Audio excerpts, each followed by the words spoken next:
Today we'll learn about block media access, how to block, unblock, and set permissions. Log into MediaWorks and search for a call.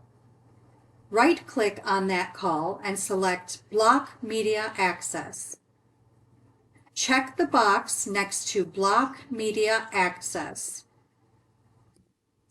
Below, you can set exceptions for users or user groups to allow them access to the recording.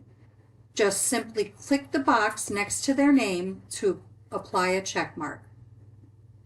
Click Set as Default and OK to save.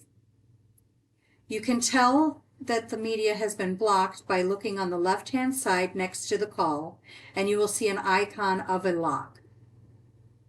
To remove that and restore access to the recording, right-click and select Block Media Access. Uncheck the boxes and click OK.